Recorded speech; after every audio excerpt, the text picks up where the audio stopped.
The Doha 2024 World Championships just ended, so now let's take a look back at some of the results and see what we can learn. I'm going to say this now right at the top so I don't have to reiterate it 1,000 times. We don't know exactly how rested every swimmer was for these worlds. Some could have swam through it like they would for any other meet, some could have done a quick drop taper, and others could have fully rested and prepared and used it as an opportunity to rack up some serious hardware. Just figured I'd say it now and get ahead of all of the wait until my favorite swimmer is super ultra mega tapered in Paris comments. Speaking of meet preparation, let's take a look at distance superstar Amed Zahawi. At 2023 Worlds, Zahawi was on fire, winning silver in the 400 free and gold in the 800 and 1500 free in historically significant times. So many were surprised when in Doha, Zahawi didn't even swim in finals, where he placed 17th in the 400 and 1500 frees and 18th in the 800. So does that mean that Zahawi is washed and using it to get a single second swim in Paris? Was changing training locations a massive mistake?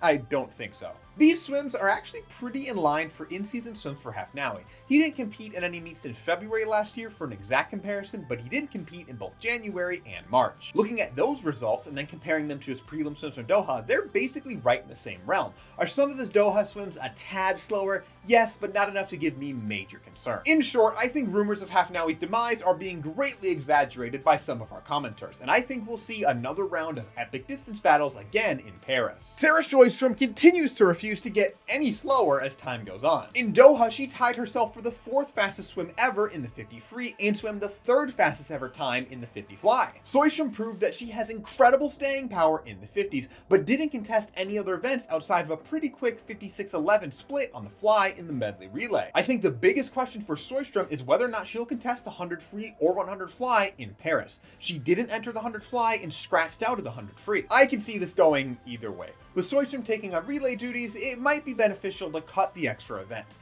But on the other hand, without a 50 fly, that leaves her with only one individual medal opportunity. Carson Foster managed to completely and thoroughly confuse me with his performances in Doha. In the IMs, Foster went a 156.9 and a 412.6. That 200 time is a little over a second off his personal best, and that 400 is further, but okay, maybe he's not super rested for this meet and just did kind of a quick taper. But then he has the audacity to drop a 47.8 split in the prelims of the 400 free relay and a 143.9 split in the 800 free relay. Those are both personal best splits and seriously good swims. That 800 free leg is the 12th fastest ever. So I don't really know what to make of Carson's time in Doha. If he's on a shorter rest, then maybe it just takes him longer for those longer races to come around. It would certainly explain the gap in his 200 and 400 IM times. Or maybe he should just switch to being a full-time freestyler. With the 143 split, I would love to see what he can do individually. His best time is a 145.6 from last year's Nationals, but he did get faster in almost every event at that World, so he likely could go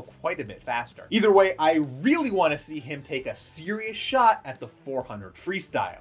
Please, Eddie, just do it for the fans. Perhaps one of the biggest breakouts from this meet was Angelina Kler of Germany, dropping almost a full second in the 100 fly, going a 56.11 in semifinals. She then won gold in finals with a 56.2. Her semifinal swim was also 1/100 faster than Zheng Yufei's gold medal winning time from last year. There is no doubt that Kler has quickly asserted herself as a new and clear medal threat in Paris. We already knew that Penchalaw was an excellent 100 freestyler heading into this meet, seeing as how he had already broken 47 seconds. But a world record on day one leading off the relay? That really solidified that. Pan did leave me with some questions after his time in Doha. Chiefly, how is he going to perform in an Olympic final loaded with massive swimmers? The reason why this is a question at all is because Pan is very similar to former world record holder David Popovich, in that they both swim incredibly fast in clean water, but not as fast in a tight final with turbulence from waves. Pan went from a 46.8 on the relay to a 47.5 in the finals of the individual. Time will tell if this is a pattern or a fluke, and it's also worth noting that he did still win the gold medal. The other thing I'm curious about is Pan's event focus in Paris. In Doha, he was entered in the 50, 100, and 200 freestyles,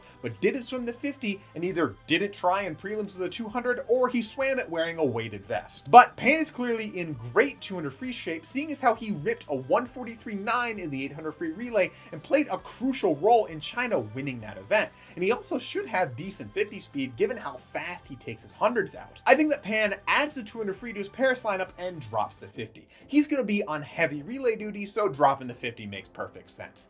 and I really want to see what he can do in a flat start 200. Claire Curzon just became the third swimmer to ever complete the hat trick of winning the 50, 100, and 200 of the same stroke at the same Worlds, swimming to 3 new personal bests along the way. Before 2023 Nationals, Curzon was actually hospitalized and nearly scratched the meet as a whole, and as such didn't qualify for 2023 Worlds. Even with these best times that won world titles, Curzon will likely still have to drop some time in order to make the Olympic team, because at last year's Nationals, it took times faster than what she just went in order to qualify for the team. Which, more than anything, just shows how insanely deep the American women continue to be in the backstrokes. Daniel Wiffin swam a personal best in the 1500 free to become the world champion and jump up a few spots to become number 5 on the all-time performers list. And he also won another gold in the 800 free. Wiffin continues to be a clear threat in the distance races, and this showing is really nice to confirm that he can perform on the big stage. Last year, Wiffin swam his fastest 1500 in April and wasn't able to replicate the swim in Fukuoka, where he finished 4th. The men's distance races continue to be incredibly loaded, and unless there is a 3-way tie for bronze, there are going to be some incredibly talented swimmers that are top 10 all time left off to the podium entirely. Kate Douglas continues to swim very fast at any point in the season, which can make predicting her form a little difficult. Douglas was able to shave a few 100s off her lifetime best in the 200 IM and successfully defend her world title. In the 200 breast, she did gain a bit of time off of her American record from earlier in the year. Speaking of American records, Douglas set a new American record in the 50 free, breaking 24 seconds for the first time in a 23:91 and winning a silver medal. That swim does 2 things. 1, it proves that Douglas's versatility absolutely transfers out of the bathtub and into the big pool. And 2, creates a tough schedule decision for Paris, because the semis of the 50 free are back-to-back with finals of the 200 IM. But Douglas is managing to continue to steadily improve in all of her events, which is as good of a sign as you can hope for as your eyes turn towards Paris. Cam McAvoy had a very impressive swim in the 50, throwing down a 21:13, which is the 10th fastest performance ever. But that was in prelims, and McAvoy got slower in semis, and slower again in finals, actually losing the gold to Ukraine's Vladislav Bukov by 1/100th. Many people were very quick to say that this is proof that McAvoy can't perform when it counts, and as much as my American bias wants to agree and then go ring a cowbell, I've made this mistake before going into Fukuoka. McAvoy has already proved that he absolutely can show up when it counts when he won gold in 21:06 last year. And in a post-race interview, McAvoy did say that he was going all out in all 3 rounds as a test to see what would happen.